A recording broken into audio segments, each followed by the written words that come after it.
네, 과학 수업 시작하도록 하겠습니다. 여러분, 과학 교과서 106쪽, 107쪽 산성용액과 염기성 용액에 물질을 넣으면 어떻게 될까요? 부분입니다. 산성용액과 염기성 용액에 여러가지 물질을 넣었을 때의 변화 관찰하기, 산성용액과 염기성 용액의 성질을 설명해 보기에 대해서 이번 시간에 학습하도록 하겠습니다.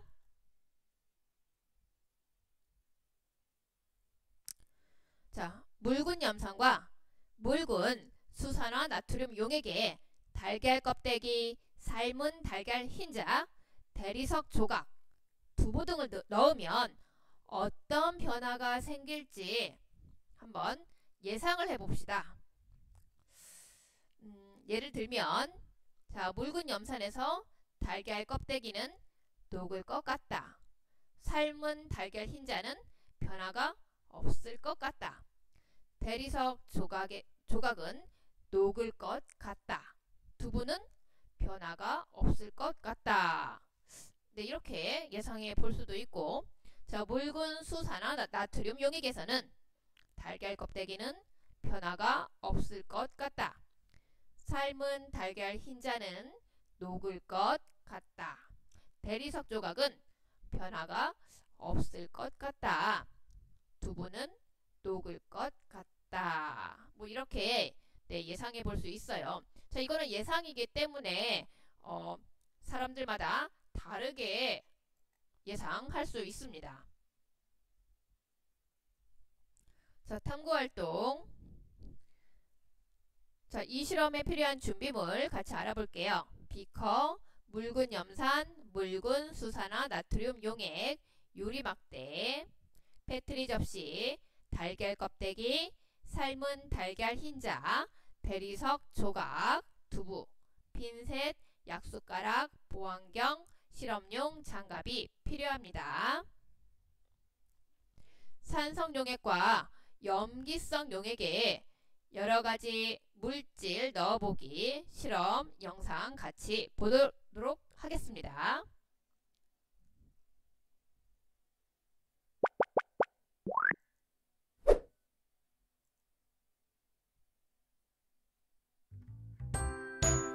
산성용액과 염기성 용액에 여러가지 물질을 넣어 어떤 변화가 생기는지 관찰해 봅시다. 먼저 비커 4개에는 묽은 염산을 넣고 나머지 비커 4개에는 묽은 수산화 나트륨 용액을 넣습니다. 그런 뒤 달걀 껍데기와 삶은 달걀 흰자를 묽은 염산이 담긴 비커 2개와 묽은 수산화 나트륨 용액이 담긴 비커 2개에 각각 넣고 나타나는 변화를 관찰해 봅시다. 묽은 염산에 달걀 껍데기와 삶은 달걀 흰자를 넣은 비커를 살펴보니 달걀 껍데기 표면에서 보글보글 작은 기포가 나와요. 그리고 시간이 지나면서 달걀 껍데기가 점점 녹기 시작하는데요. 반면 삶은 달걀 흰자에서는 아무런 변화가 없습니다. 묽은 수산화 나트륨 용액에서는 어떨까요? 달걀 껍데기에서는 아무런 변화가 없어요. 하지만 삶은 달걀 흰자를 넣은 비커에서는 달걀 흰자가 흐물흐물해지고 시간이 지나면서 용액이 점점 뿌옇게 흐려집니다. 이번에는 대리석 조각과 두부를 묽은 염산이 담긴 비커 2개와 묽은 수산화 나트륨 용액이 담긴 비커 2개에 각각 넣고 나타나는 변화를 관찰해 봅시다. 묽은 염산에 대리석 조각과 두부를 넣은 비커를 살펴보니 대리석 조각 표면에서 기포가 발생하네요. 그리고 시간이 지남에 따라 대리석 조각이 녹아 크기가 작아져요. 반면 두부를 넣은 비커에서는 아무런 변화가 없습니다. 그럼 묽은 수산화나트륨 용액에서는 어떤 변화가 나타날까요? 묽은 수산화나트륨 용액에 넣은 대리석 조각은 아무런 변화가 없어요.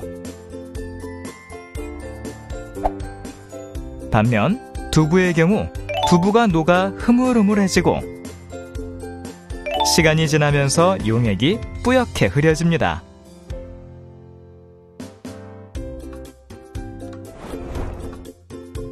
실험 결과를 정리해보면 묽은 염산과 같은 산성 용액은 달걀 껍데기, 대리석 조각과 반응하여 각각의 물질을 녹이지만 삶은 달걀 흰자, 두부와는 반응하지 않으며 묽은 수산화나트륨 용액과 같은 염기성 용액은 달걀 껍데기, 대리석 조각과는 반응하지 않지만 삶은 달걀 흰자, 두부와 반응하여 각각의 물질을 녹인다는 것을 알 수 있답니다.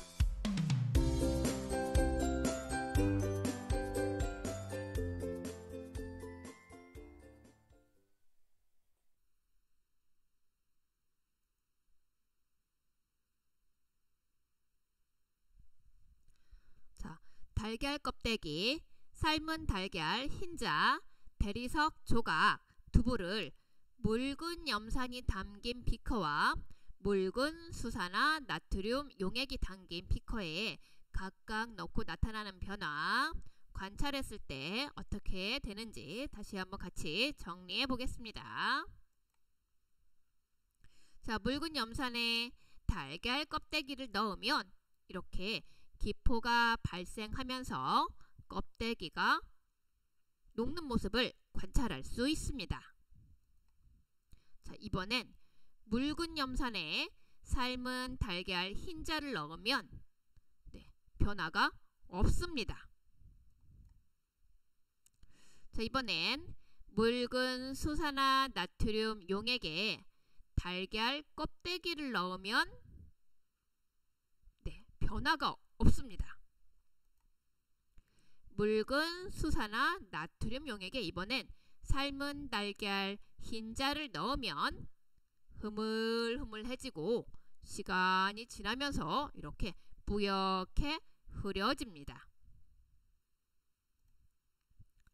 이번엔 묽은 염산에 대리석 조각을 넣으면 기포가 발생하면서 대리석 조각이 녹아 크기가 작아지는 것을 관찰할 수 있습니다. 자, 이번엔 묽은 염산에 두부를 넣으면 아무런 변화가 없습니다. 이번엔 묽은 수산화 나트륨 용액에 대리석 조각을 넣었는데 변화가 없습니다. 자, 이번엔 묽은 수산화 나트륨 용액에 두부를 넣었더니 자, 흐물흐물해지고 시간이 지나면서 뿌옇게 흐려지는 것을 관찰할 수 있습니다.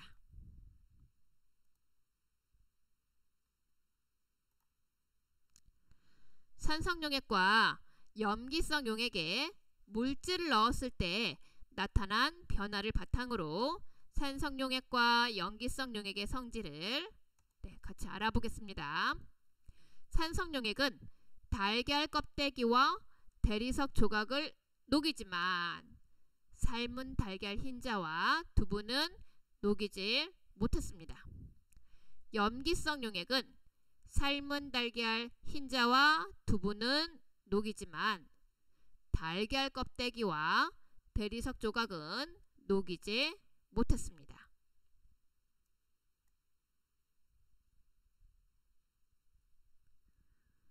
자, 대리석으로 만든 서울 원각사지 10층 석탑에 유리보호 장치를 했는데 그 까닭은 무엇인지 같이 알아보도록 하겠습니다.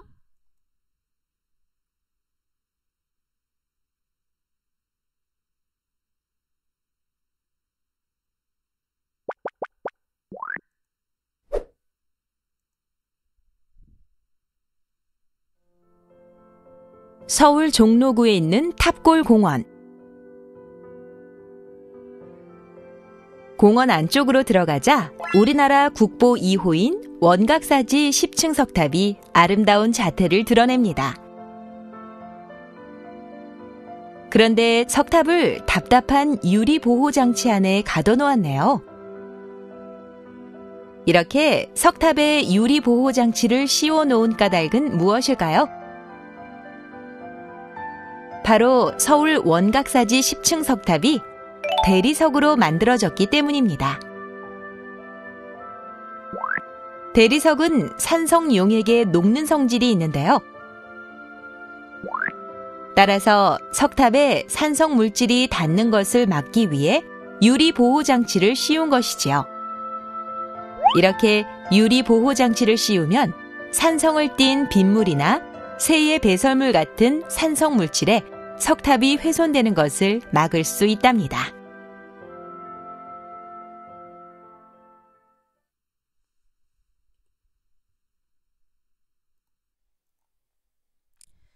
네, 서울 원각사지 10층 석탑에 유리보호 장치를 한 까닭은 바로 산성을 띤 빗물이나 새의 배설물과 같은 산성 물질에 의해 훼손될 수 있기 때문에 유리 보호 장치를 한 것입니다.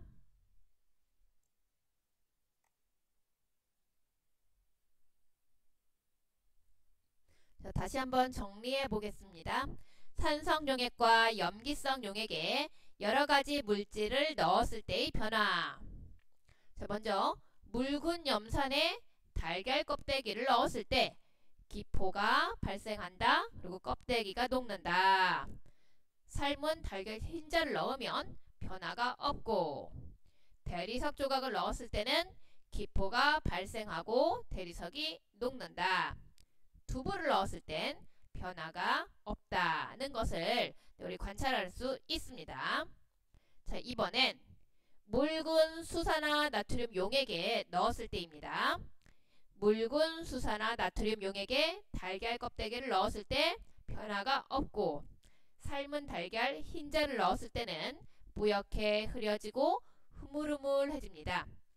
대리석 조각을 넣었을 때는 변화가 없고, 두부를 넣었을 때는 뿌옇게 흐려지고 흐물흐물해지는 것을 관찰할 수 있습니다. 산성용액과 염기성 용액의 성질. 자, 산성용액은 달걀 껍데기와 대리석 조각을 녹이지만 삶은 달걀 흰자와 두부는 녹이지 못합니다. 염기성 용액은 삶은 달걀 흰자와 두부는 녹이지만 달걀 껍데기와 대리석 조각은 녹이지 못합니다. 자, 이번엔 같이 문제 풀어보도록 할게요. 산성용액에 여러 가지 물질을 넣었을 때 일어나는 변화로 알맞은 것은 동그라미표, 알맞지 않은 것은 X표. 자, 1번 산성용액에 대리석 조각을 넣으면 기포가 발생한다. 알맞은 내용이죠. 동그라미. 자, 2번은 산성용액에 두부를 넣으면 두부가 녹아 용액이 뿌옇게 흐려지는 것이 아니라 변화가 없습니다. 그래서 잘못된 말이니까 X. 3번 염기성 용액에 삶은 달걀 흰자를 넣으면 시간이 지나면서 흐물흐물해진다. 알맞은 말이죠. 동그라미. 자, 그 다음 문제. 대리석으로 만들어진 서울 원각사지 10층 석탑을 유리보호 장치로 보호하는 까닭에 대한 설명으로 빈칸에 들어갈 알맞은 말은 바로 산성 물질이 대리석으로 만든 서울 원각사지 10층 석탑을 훼손할 수 있기 때문이다. 네, 산성 물질이라는 말이 빈칸에 들어가면 됩니다. 자, 이번엔 실험 관찰 내용 같이 확인해 보도록 하겠습니다. 네, 우리 앞에서 배웠던 내용인데 실험 관찰 52쪽, 53쪽 같이 내용 확인하겠습니다. 자, 1번 여러 가지 용액의 색깔, 투명한 정도 그리고 그 밖의 특징을 관찰해 써봅시다. 자, 식초 색깔은 연한 노란색, 투명한 정도는 투명하지요. 투명하다. 냄새는 냄새가 납니다. 거품은 자, 3초 이상 거품이 유지되지 않습니다. 자, 이번엔 레몬즙 색깔은 연한 노란색이고 불투명합니다. 그리고 냄새가 납니다. 거품이 유지되지 않는다. 유리세정제는 연한 푸른색이고 투명합니다. 냄새가 나고 거품이 유지됩니다. 그 다음 사이다. 무색이고 투명합니다. 냄새가 난다. 그리고 거품은 이제 유지되지 않는다. 이번엔 빨래비누 물입니다. 자, 하얀색이고 불투명합니다. 냄새가 나고 거품이 유지됩니다. 그 다음 석회수. 무색이고 투명합니다. 냄새가 나지 않는다. 거품이 유지되지 않습니다. 그 다음 묽은 염산. 무색이고 투명합니다. 냄새가 나고 거품이 유지되지 않습니다. 이번엔 묽은 수산화 나트륨 용액. 자, 무색이고 투명합니다. 냄새가 나지 않고 거품이 유지되지 않습니다. 자, 그 다음 자, 2번 1에서 관찰한 특징을 바탕으로 용액을 효과적으로 분류할 수 있는 기준을 세워 써봅시다. 자, 기준을 세울 때 용액에 색깔이 있는가, 투명한가, 이러한 내용을 기준으로 써볼 수 있을 것 같습니다. 그 다음 3번 분류 기준에 따라 용액을 분류해 써봅시다. 자, 분류 기준으로 색깔이 있는가 라고 했어요. 자, 그렇다. 해당되는 것은 식초, 레몬즙, 유리세정제, 빨래비누 물이 여기 그렇다에 해당이 되죠. 그렇지 않다.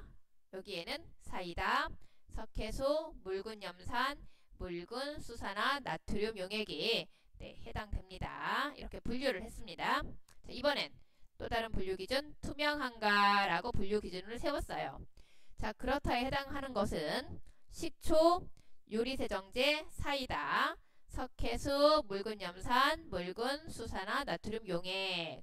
자, 이번엔 그렇지 않다에 해당하는 용액은 레몬즙, 빨래비누, 물이 됩니다. 그 다음 생각해 볼까요? 자, 앞에서 관찰한 겉보기 성질만으로 용액을 분류하면 어떤 어려움이 있을까요? 자, 무색이고 이 투명한 용액 이제 쉽게 구분이 되지 않아 분류하기 어렵다는 그런 점이 있죠. 그리고 또 어떤 용액들은 냄새를 맡기 어려워 분류하기 어렵습니다.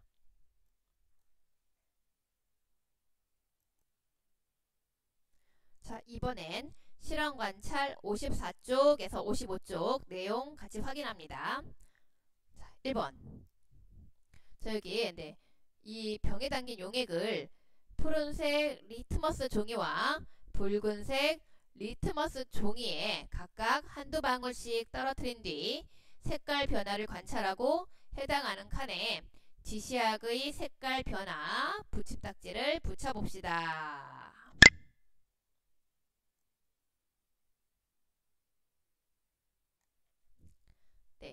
우리 푸른색 리트머스 종이가 붉은색으로 변한 경우는 이 붉은색 붙임딱지 붙여주고, 푸른색 이번엔 붉은색 리트머스 종이가 푸른색으로 변한 경우는 이렇게 푸른색 붙임딱지를 붙여주고, 색깔 변화가 없는 경우는 여기 그냥 붙임딱지 흰색. 자, 이렇게 표시를 해주세요. 붉은색 붙임딱지를 붙인 경우 식초에 푸른색 리트머스 종이, 레몬즙에 푸른색 리트머스 종이, 그리고 사이다에 푸른색 리트머스 종이, 그리고 묽은 염산의 푸른색 리트머스 종이, 이때 붉은색으로 변합니다. 그 다음 요리세정제의 붉은색 리트머스 종이, 그리고 빨래 비는 물에 또 붉은색 리트머스 종이, 석회수의 붉은색 리트머스 종이, 묽은 수산화 나트륨 용액에 붉은색 리트머스 종이를 했을 때는 이렇게 푸른색으로 변하게 됩니다. 자, 그 다음은 이제 색깔 변화가 없는 경우.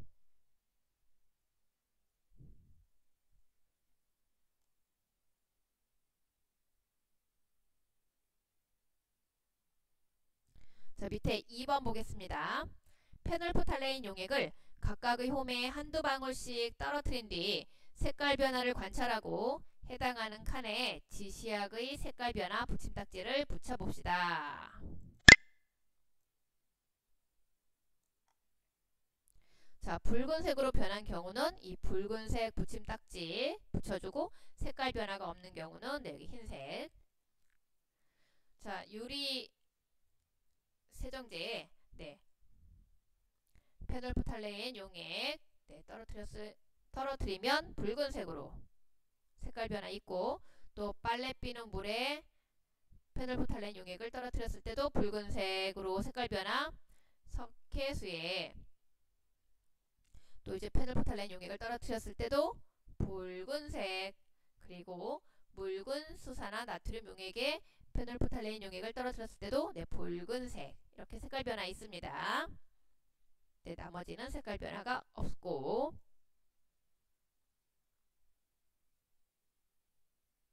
자, 이번엔 3번 리트머스 종이와 페놀프탈레인 용액의 색깔 변화에 따라 용액을 각각 분류해 써봅시다.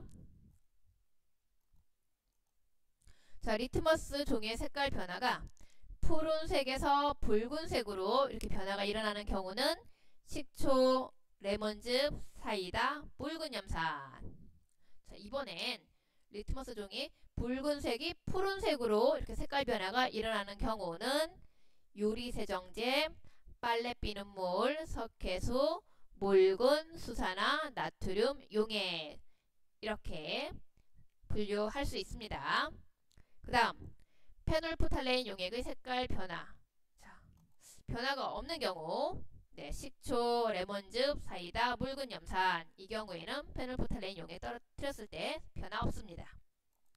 이번엔 페놀프탈레인 용액 떨어뜨렸을 때 붉은색으로 색깔 변화 있는 경우는 요리세정제, 빨래 비는 물, 석회수, 묽은 수산화 나트륨 용액입니다.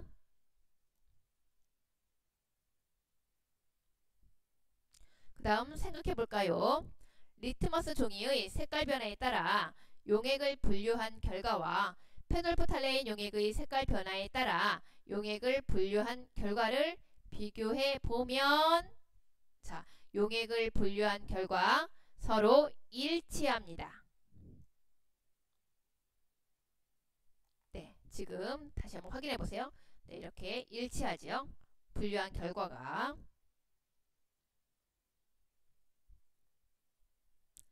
자, 그 다음 자주색 양배추 지시약으로 용액 분류하기. 1. 자주색 양배추 지시약을 두세 방울 떨어뜨린 뒤 색깔 변화를 관찰해 써봅시다.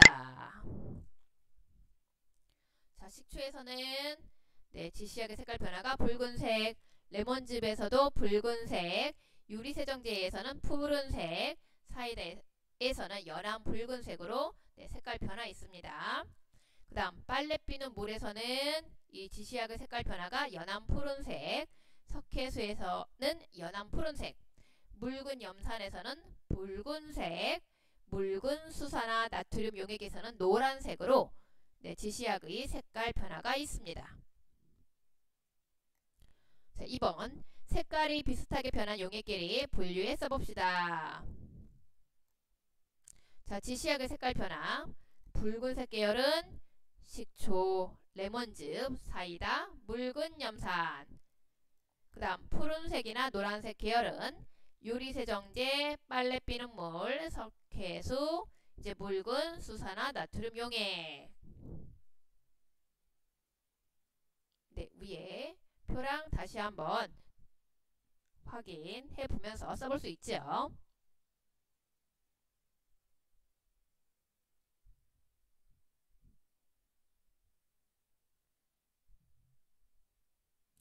자, 그 다음 생각해 볼까요? 자, 1. 리트머스 종이와 페놀프탈레인 용액을 이용해 용액을 분류한 결과와 자주색 양배추 지시약을 이용해 용액을 분류한 결과를 비교해 보면 네, 용액을 분류한 결과가 서로 일치합니다. 자, 2번.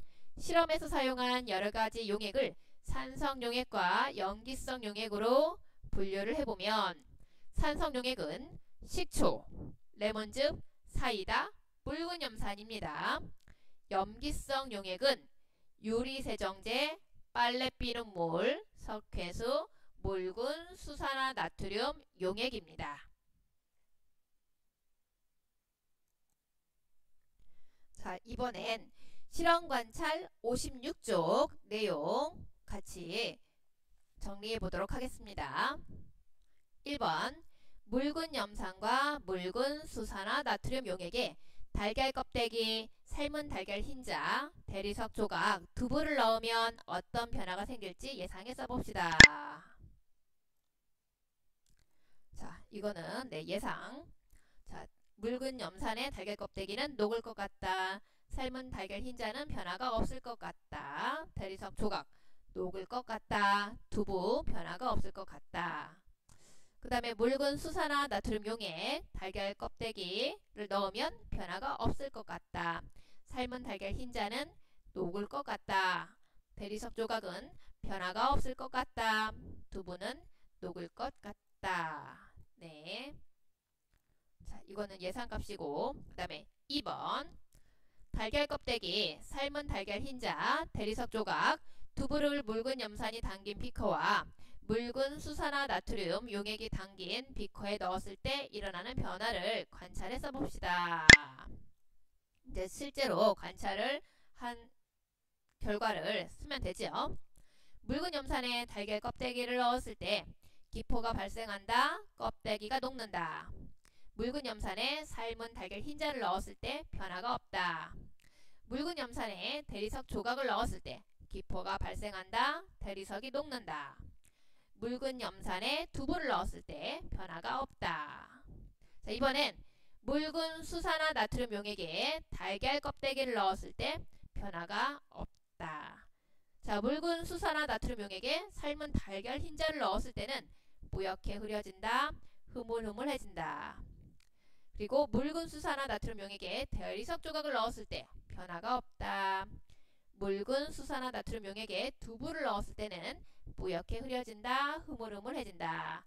네, 이러한 모습을 관찰할 수 있습니다. 그 다음 생각해 볼까요? 자, 1. 산성 용액과 염기성 용액에 물질을 넣었을 때 나타난 변화를 바탕으로 산성 용액과 염기성 용액의 성질을 설명해 볼까요? 자, 산성 용액은 달걀 껍데기와 대리석 조각을 녹이고 염기성 용액은 삶은 달걀 흰자와 두부를 녹이는 것을 알 수 있습니다. 2번. 서울 원각사지 10층 석탑에 유리보호 장치를 한 까닭을 생각해 볼까요? 서울 원각사지 10층 석탑이 산성을 띤 빗물에 훼손될 수 있기 때문에 유리보호 장치를 한 것입니다.